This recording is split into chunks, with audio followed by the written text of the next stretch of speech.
Servus Leute und willkommen zu einer weiteren Folge von Konsequent Frei. Heute mal wieder ein englischer Gast bei mir und wir unterhalten uns über ein Thema, was der liebe Alex Masters bei der Skillings-Konferenz, dem Vitan in Großbritannien dieses Jahr vorgetragen hat. Genau, wir haben uns darüber getroffen. Ich mache jetzt weiter auf Englisch, nicht wundern und ja, bis später. Well, hello. Can you just shortly state who you are, where people might have already seen you, and whatever else you want to tell? Well, yeah, good evening, everybody. Good Abend. My name's Alex. You might have seen me here and there on AA's channel as a UO contributor when that was a thing. You might have also bumped into me on Twitter at Alex, that Steam guy. In the periphery in the background. My day job, I suppose you could say, is all in the engineering field.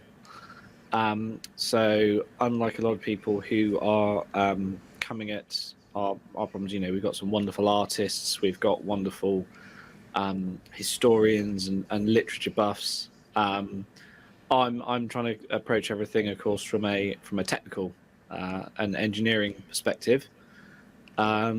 Which, funnily enough, one of your other compatriots, Herr Schattenmacher, was also talking about at the WITAN this year. Yeah. I think a British engineer on a German podcast is like a very good, a very good combination. Yes, it seems very natural. Yeah, I think our audience is going to like that very much. So tell us a bit more. So. What was your talk about, and why did you want to give this talk specifically? Well, the theme for this year was called A New Order, looking at the what the future really holds and how we might have a hand in making it. And long thought along the lines of things like elite theory and AA's hypothesis that culture is downstream from law. We're really trying to work out what was upstream from that. And in an industrial advanced society as ours, really everything flows from energy, because we don't hand make things these days. We use machines, and machines use energy. So that was really the starting point. Was we know we're desperately trying to go through this, or we're being put through an energy transition.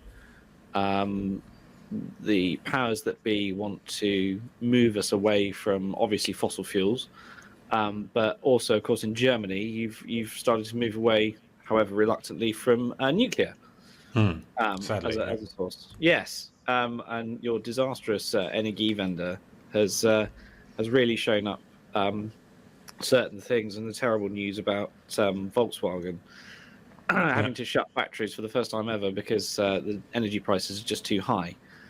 But what that does mean is that essentially the regime's cutting its nose off to spice its face, and there's a gap opening up in there where we can really use them to get our foot in the door. But as things get worse and worse, we should be able to get only more influence over a system and sort of, be a small fish in an ever shrinking pond.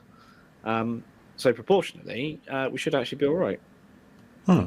Well, this was also one thing that really stood out, especially also during the whole conference compared to other things you usually hear on the internet.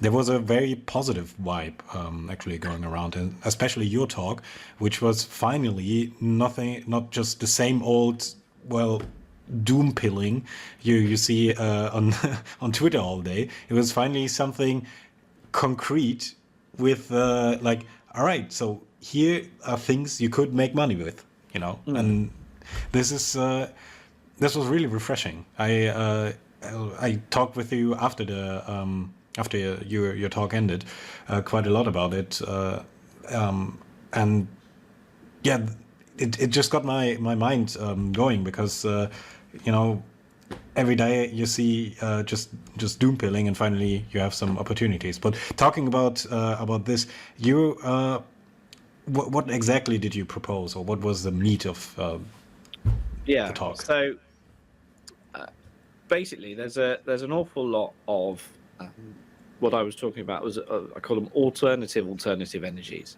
The temptation and what the regime is currently doing is they view energy as another word for electricity. And everything they want to do, they want to go all electric cars, all electric heating, all electric whatever. But actually, energy can be many, many things. And you can store energy as solids, liquids, or gases. And there have long been ways and means of making those fuels and those energy sources, which are only getting better with technology. But of course, with the price of energy going up, they're only becoming ever more competitive. So I had a thing, it was a big spreadsheet called the Complete Energy Vision on it, where there's all the things that you can have sort of across the top of your possible inputs, and the processes in the middle, and then the products at the bottom.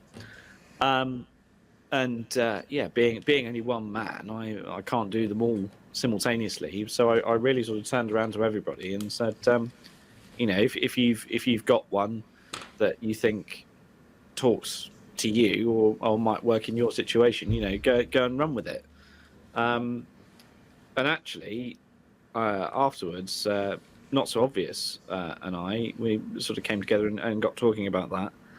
And there might be something going forward there, but really, it was that. It was to tell everybody, look, we don't have to replace Saudi Arabia just yet, or a massive, 2 gigawatt nuclear power station. But if you can power your own town, or village or city region or whatever, if you can do something on the local level with local suppliers, that would be really good, and you can then leverage that Yeah. into becoming a respected member of your community, and get involved in local politics like that, instead of being somebody screaming at them on the internet like everybody else. And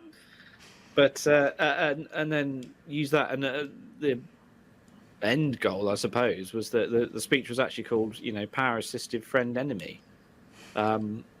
If and when a tipping point comes, we'll be through all these various projects, we'll be the ones who can control the production, and ultimately the distribution of energy. And and we can keep the lights on for our friends and let them go out for our not friends. Yeah. I mean, energy is, when you really think about it, basically the hard currency of reality in that sense. And I was also, like, the reason you gave why you even started to look into this project was, I think, basically because the UK stopped importing or producing coal, so you needed to look for alternative heating or fuel sources for the steam engines you work on, right? Yeah, absolutely. So this, yeah, just go ahead. Oh no, I was going to say, finish your question. I mean, now I lost it. Yeah, just tell a bit about that. All right, so yeah, so one of the things on here is about briquetting, making basically barbecue briquettes, but of different shapes and sizes, and using them in the steam engines, because Britain's we've lost our last coal mine in South Wales about 2 years ago now. I think 2-3 years ago, and that had knock-on effects. We've recently lost our last virgin steel plant as well. So we need to find an alternative in the steam community to keep ourselves, literally keep ourselves going. If there's no coal, we're just sort of ornaments. But the steam scene is a useful example of that sort of local supply problem, because it's only 35,000 tons a year. And on an industrial scale, making what is effectively 2,000 tons a month is really not that much. And once you start looking at that, you then look further up the chain. So, okay, you want to do briquetting, you need, if you're making them purely out of charcoal, you need about 4 times the wood in weight to make the charcoal. So you need, 120,000 tons of timber a year from whatever it is. But because you're only briquetting, you only need sort of scraps. You don't need like nice big lumps for making lumpwood charcoal. So and seeing if you can do that. That was where it started off, and I've got a little side project which is making my own briquettes for the engines. The problem we've got really is, as with normal coal, is that the steam engines prefer bigger lumps, much bigger than house coal and much bigger than barbecue briquettes. So yes, coming up with a way of making larger lumps, making them at quantity. But I've got a stock now, and if I ever get a spare Saturday, I'll continue to make it. Hopefully, I'll run a test on them. I want to do it before the end of the year, ideally, because otherwise the engines all go to bed over winter, and I'll have to do it in the spring. I mean, especially the point you said where you basically start off small and local and expand on outwards. This is also a very important thing. Like, in comparison to, let's say, something very centralized like nuclear power, which has a very high investment cost, very high, well, everything else. Something like coal briquette production, or let's say you expand it even outward and say, okay, I have some brown algae that I use as my biosource instead of wood or whatever. So you can expand outwards from that, and the whole you don't really need that big of a upfront investment to get started in that sense. This is, I mean, a friend of us always says, well, you either play very big or very small, but in the middle you get crushed. So I think this is a perfect example for, well, you start locally, and then maybe if there's like another harsh winter, and for example in the case of Germany, we don't get enough natural gas supplied, well, then at least you have some heating briquettes you can sell to your local community or whatever, so at least they have heat, and there's opportunity to capitalize on for especially most of our guys that are young professionals that just are looking for opportunity to start.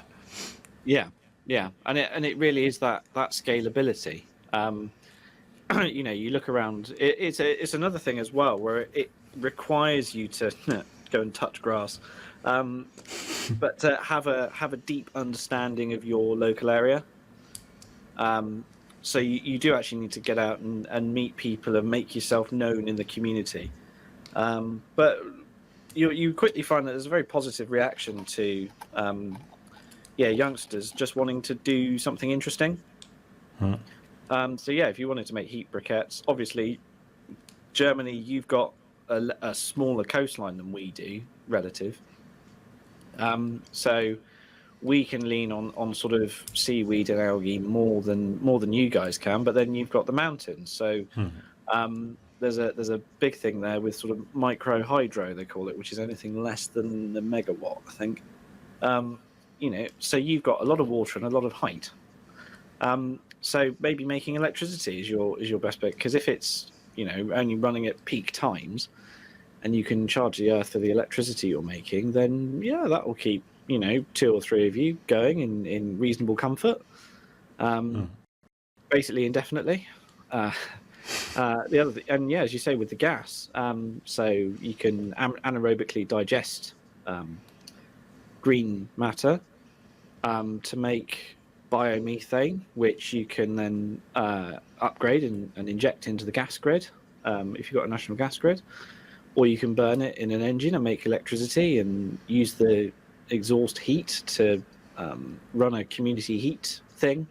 That's quite common in Denmark for some reason, and a lot of the Nordic countries, because it's so reliably cold, they'll tend to run community heat things instead of individual houses central heatings. We're trying to do it here, but it's not really taken off in a big way. But an anaerobic digester, you can almost set whatever yield you want. Work out and chuck in it whatever you want. So work out, where's the local recycling centre? Where does the food waste go? Where does the green waste go? Are you in a particularly agricultural area? It's one of the things around here in the southwest is there's a lot of pasture, so for raising sheep and cattle on, less so than arable land.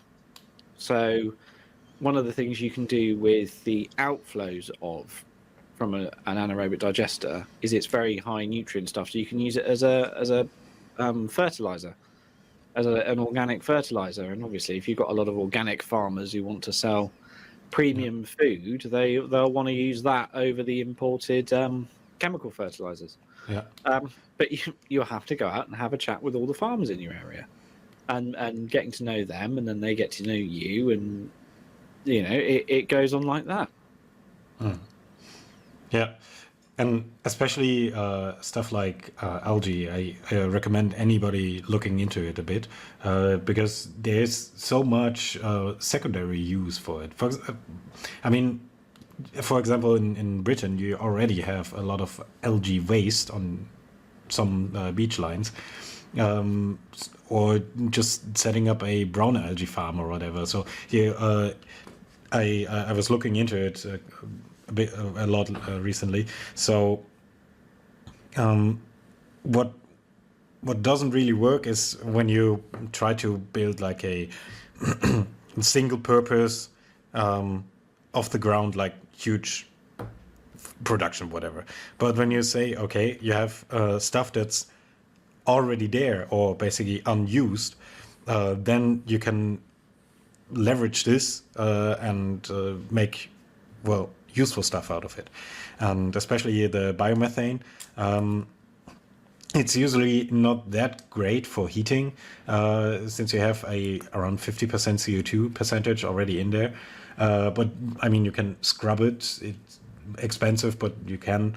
But what else can you do with it? Well, you can use it for steam methane reforming, which is basically the basis for a lot of useful processes to make more complex hydrocarbons, like dimethyl ether. The thing with that, though, is it's very energy intensive. So, for example, I had to basically do a project this year where we planned out a methane steam reformer with DME production at the end, and it looked at the beginning really, really promising. Of course, this is something for like big investment guys, but it looked very promising. But then when it came to, well, okay, let's plug in the utilities, let's plug in the cost of electricity and whatever with the current rates, not the assumed 2020 or before the conflict in Russia in Ukraine started, it just all fell apart.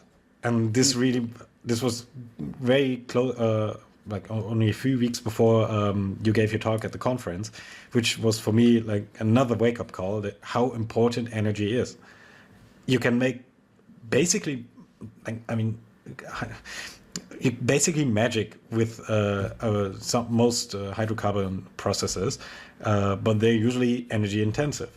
But for especially European countries they just don't have that much raw resources, we kind of depend on inventing ourselves out of a resource hole, and energy is basically the currency we do it with, because we have to convert it.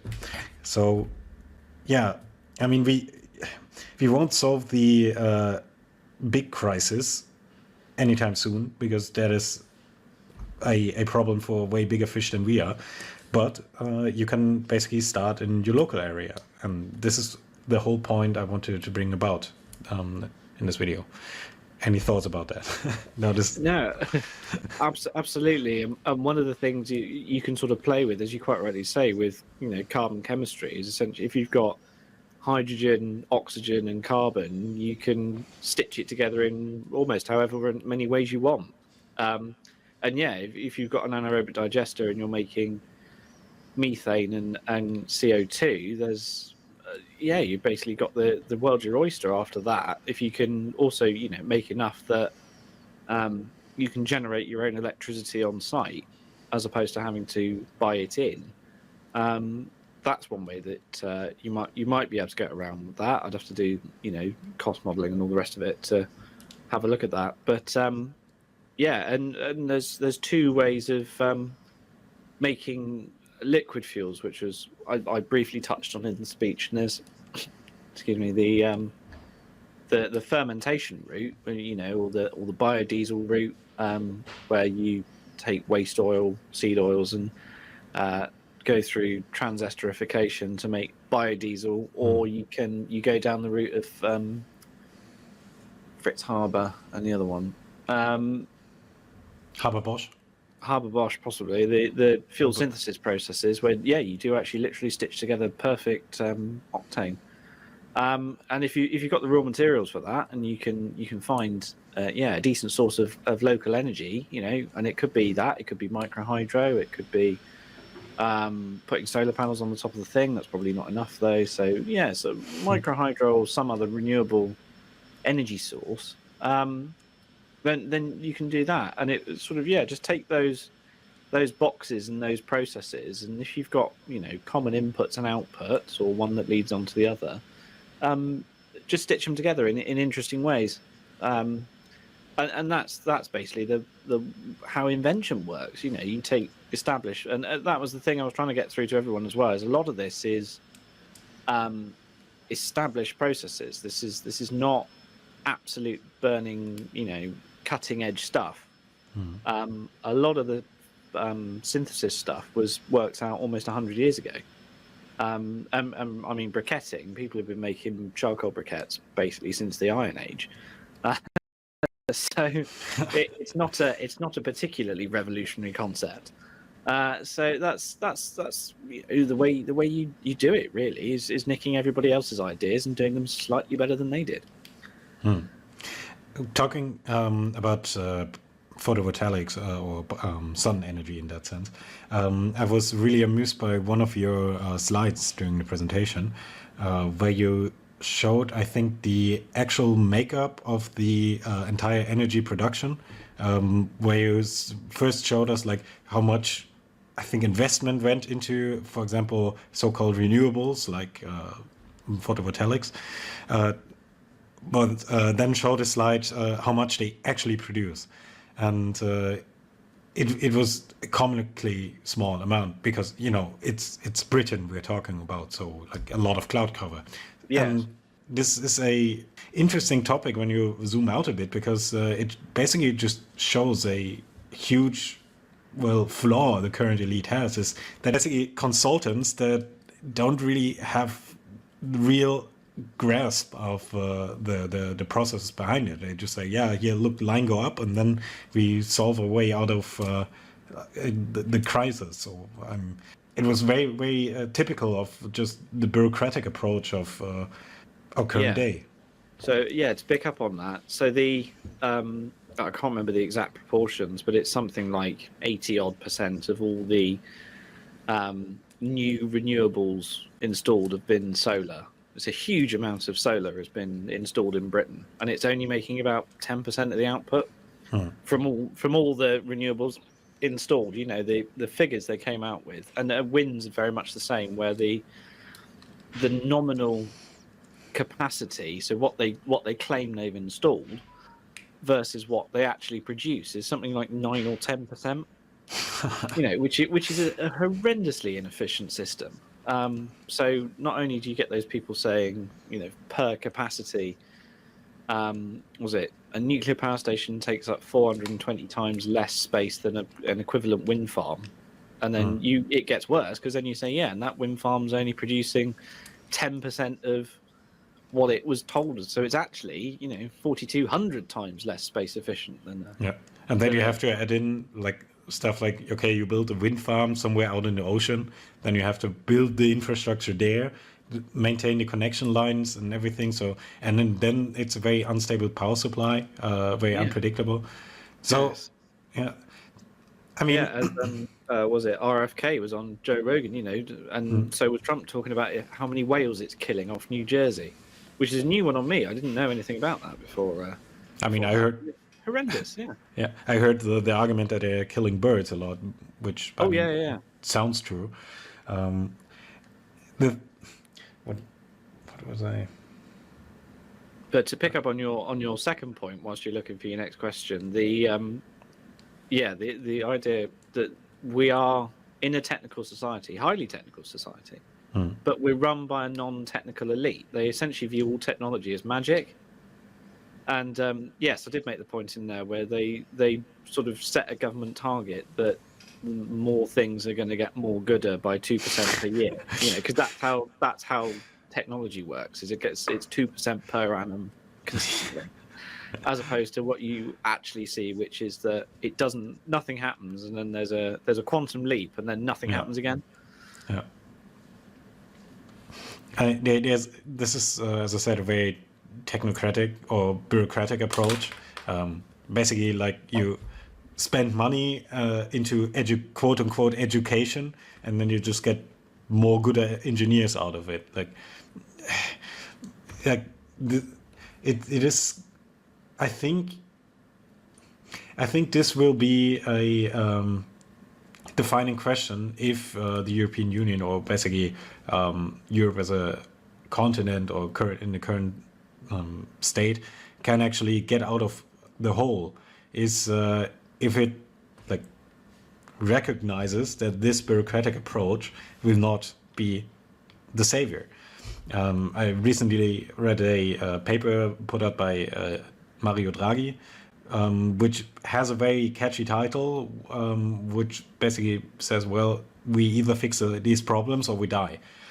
But the thing is, the solutions to that are basically just like, yeah, we need more like initiatives to whatever.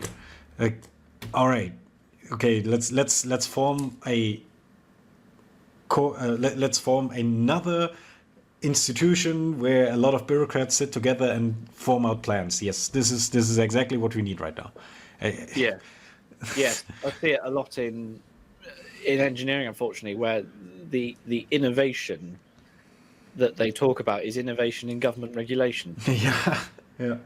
What's going to save it is we make, the third-party auditing 10% more efficient. Or most of the time it's that we're going to have even more oversight and banning various things at the bottom, which and improving standards and things like this. And the classic one was setting targets for car manufacturers, which was a whole fleet CO2 emissions. And then they sort of, picked the point off in the distance and went, and then it will be zero. And then just drew a straight line. And you've got all the car companies sort of sat there going, well, we've basically gone as far as we can with the tech that we have, and it's not getting any better. Yeah. And then the government sort of turns around and goes, well, yes, but, you're the experts. So the classic line you always get is people go modern technology. And they do. They just need magic. Yeah. I mean, to a certain extent, you see that this forces new, evolutions of technology. But, I mean, it's like the water in the pond is slowly draining out, and you're like worried about, a 5% increase in efficiency of, I don't know, weird example, but the whole environment is not really like geared up to that, and I see a very schizophrenic moment currently where you have one set of the elite being completely on board and not just like talking about it because it gives them status points, but completely believing in the idea of degrowth and whatever it entails. And then you have another set which basically just like the last year or 2 years woke up and said, it looks like we actually have to fight a real power conflict again, and just like PowerPoint presentations and some nice little stats on a spreadsheet are not gonna influence how much steel, how much tanks, how much drones or whatever you can actually produce. And this is a thing that we currently run into again. Is this dilemma where you have one set pulling into this completely irrational from my point of view degrowth agenda, and then the other side saying, well, hold on a second, we actually need to do like something here because looks like we're gonna have a real conflict again. So I don't well, the only positive in that I see is that there's opportunity for our guys in that sense, because the ones who realize that, well, we actually need real production again and can't just rely on cheap manufacturing in China, they're gonna need solutions. And if our guys can come in and say, well, look here, I have solution, there's a lot of influence in that. And I mean, people like Musk or Peter Thiel, they offered solutions for the US government, and because of that are in a very good position to actually, well, maybe change something. Yeah. Elon Musk builds another. The US government wants an electric car. Elon Musk builds an electric car. Might not be the best one, but we won't get into it here. But and now he's advising who may be the next president. And seems to be in this in a position where he's going to cut government waste, and he's going to do what to Twitter, or do to the US government what he did to Twitter, with any luck. And that's going to be great for the Americans, but it's going to be disastrous for the Europeans. And the European, that non-technical elite, because if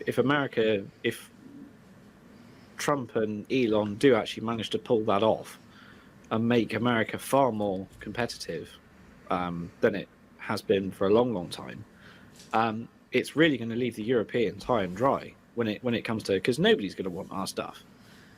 Other than a couple of bottles of French champagne to celebrate the dissolution of European industrial bases. That's going to be it, really. And the Europeans, I see it all the time. The classic one in Britain is planning and state planning. There's a short branch line on the railways from Bristol out to Portishead, and there was a stat that the planning application on the line, if you printed it out on bits of A4 paper, was 4.5 times longer than the actual route. It was like 35,000 pages or something like that. And you think, well, Christ, the Bible's only about 1,000, and that was the foundation of all Western civilization. So it doesn't, what are you all doing? And HS2 was the other one where it basically spent. The reason it's become so expensive is because it's basically spent 20 years going round and round and round planning applications, and there's no, and Rolls-Royce's small modular reactors. The government started a competition for that. Rolls-Royce are obviously the choice because they are a British manufacturer who have a long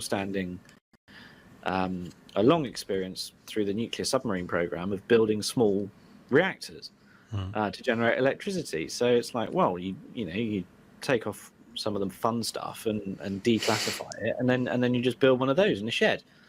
And they've announced that the decision on who's going to build them has been delayed again until the spring because they have to go through the process again. And that's, unfortunately, I think one of the things that Britain is really badly affected with is this obsession with procedural fairness. Yeah, it's Yeah, basically it's basically also what killed the Eastern Bloc, that you had such a bureaucratic overload that only existed to shield itself from any decision. And we see the same here everywhere in Europe. Even people that are close to you know the halls of some government building where decisions are actually made, they tell that the problem is a lack of decision making, because the incentive structure is completely rigged against anybody trying to do anything, because well, if you do something, then it could go wrong, and that's a career gone. So better just pass it along. Say, yeah, I can't decide that. Pass it along, not my problem. So Yeah. you're incentivized to just do nothing, and this is basically what kills nations. It gets strangled by bureaucratic bloat. And I'm not here to doompill, but I mean, there is still a lot of potential left here. When I just look at the youth, I see a lot of potential with, for example, also the event in Great Britain. There's so good human capital, so much good human capital still around. It just needs some air to breathe. Yeah, just a bit of space, just a bit of space. And that was really it. I think there's been a couple of people, telling we need our own think tank, just as a space where we can essentially employ characters just to think. And a lot of this, we're talking about planning and industrial strategy and all that. You've basically got to sit there and pay somebody to write it. And do the hard work, and that requires money, and the money ultimately comes from energy. Yeah, as we've said, you've got to make the wealth, and then you can employ the wealth to bend reality into your favor. And that was really what was pushing this. Is I'd love the concept of, if we had. I said it. We should have one in every county in the country, and there's 30 odd counties in the country. I think 39. Well, if there was one, power station, anaerobic digester, briquetting plant, whatever it is, micro hydro place, which kept, 2 or 3 of our guys in comfortable employment, where they could prosper, pay themselves a decent wage, but then also pay the surpluses into, to support things like Shieldings and the Witan, and I know Scrump and Evelyn, there's the idea for the Carlisle Institute and all these sort of things, that where we carve out our own little niche, and it's entirely self-supporting. And you do similarly in Germany, and friends do similarly in France and Italy and all the rest of it. So there just ends up being this sort of very, very stable little bubble, which we can protect ourselves in and prosper. And I think the other side of that is going down the sort of green energy route, and things that sound green, is the current regime will support you in that. Mm-hmm. You can get through an awful lot of stuff by saying, it's a community project. I think telling everybody you're going to build a vast gas and chemicals works in rural Germany, I think that would probably put some people's hackles up. But if you say, I'm just doing a community energy project, green community green energy project, and they go, oh, that's lovely. Here, have some grants. Yeah. And of course, at the moment, they are subsidising inefficient energy sources. And they're subsidising all this. So not only do you get a research grant or a government development or an EU, green initiative grant to set yourselves up with, once you start making stuff, they're paying you. And then you take all that grant money and you pay yourselves very handsomely with it, and then you can do what you want. Yeah, This is a very important lesson. Basically, we're not here to basically just show you the way, but basically just give you an idea of what is there to do. Just finally some positive message. All right, I think that's it. If you have anything you want to say, some last words. Finally, I think as you rightly say, yeah, it's not about doom pudding. Go and become an expert in the 20-kilometer circle around your house. Know the town, know the people who run the town, know its industries and its resources, and see if you can slot one of these little projects into them. Find a resource that's not being used. Find a piece of land that's gone to waste. That's the starting block, and if you can find something like that, you'll be all right. Just to say, yes, you can follow me on Twitter at Alex That Steam Guy. There's also a Patreon for the briquetting project under Compressed Carbon Fuels, where I occasionally post, although I've been a bit busy getting married and all the rest of it over the last couple of weeks. So it's been a bit quiet, but I'll get back into that over winter. Or you can support me at Alex That Steam Guy on Ko-Fi. Thank you very much. Well, thank you and bye-bye. Ja, und wenn euch dieses Video gefallen hat und ihr mehr Interesse an solchen Themen habt, dann kommt doch vorbei bei den Chaos-Tagen. Die Chaos-Tage sind auch ein Event von Skilldings, dieses Mal aber in Deutschland, im schönen Sachsenland. Alle Infos dazu einsehbar auch auf der Webseite skilldings.com, in der Videobeschreibung verlinkt. Freut euch auf interessante Gespräche mit wirklich spannenden Leuten und ja, knüpft auch die ein oder andere gute Bekanntschaft. Ja, dann, das war es erstmal von mir heute. Bis zum nächsten Mal.